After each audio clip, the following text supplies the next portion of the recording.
हमरा सबके मिथिला में जे बेटी बियाह के जे गीत है वो हम कुछ गा रहल छी। विश्वामित्र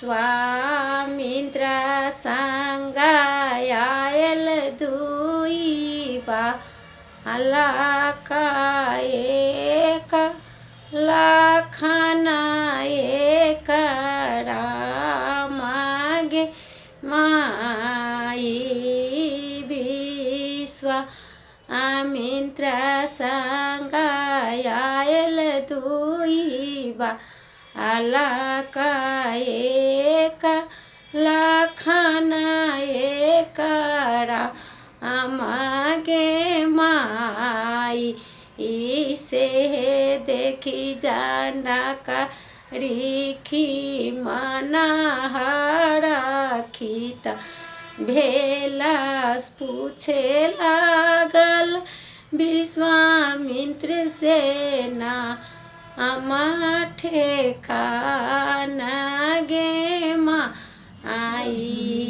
से देखी जानकारी मन हरखित भेला पूछे लागल ना ठेकान गे माई।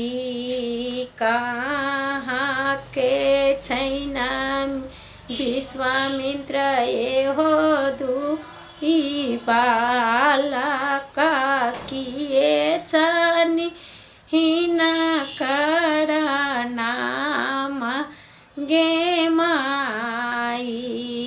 कहाँ के छनि गुरु इहो दुई बालक किए छनि हिनकर नाम गे माई।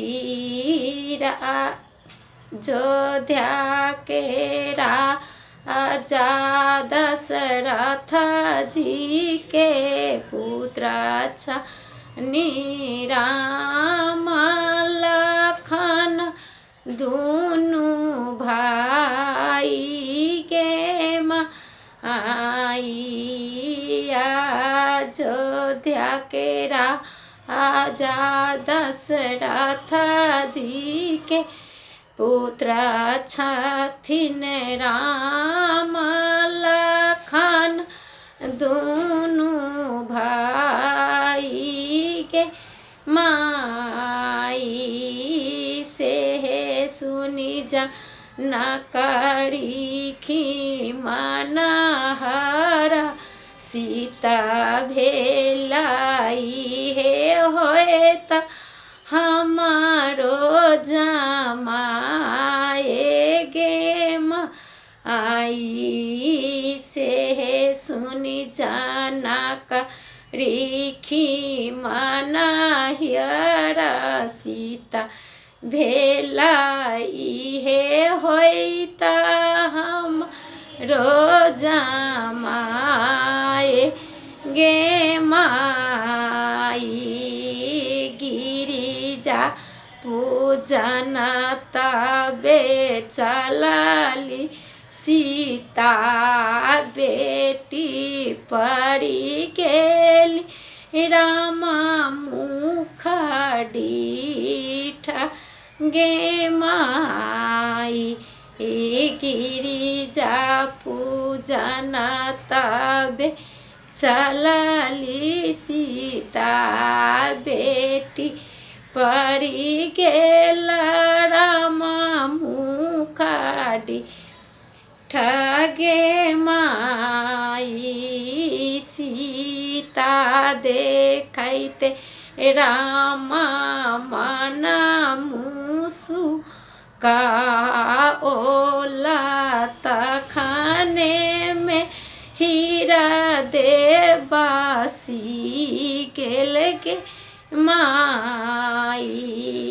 सीता देखैते राम मन मुस्काओला ओला तखने में हीरा दे बासी गेल गे माई गिरी जा जे पुजली सी इता गिरी जा माना होली माता है होई यऊ सहाय गे माई हे राम संग मोरा जोड़ी बना बहु इहे होए त स्वामी हमारा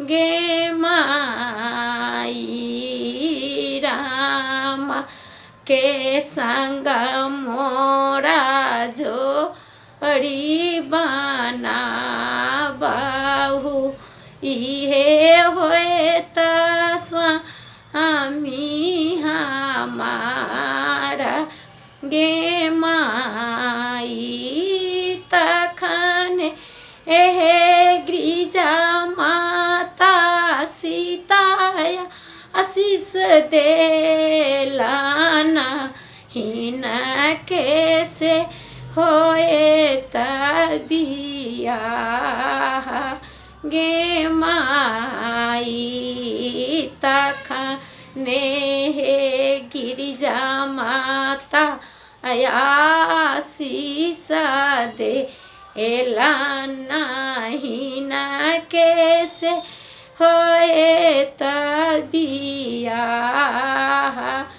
गे माई राम जी के जांगी जोड़ी बैठी हे सीता भोगी आया जो अयोध्या के राज गे माई राम जी के जांगी जोड़ी बैठी है सीता भोगी या अयोध्या के राज गे माई।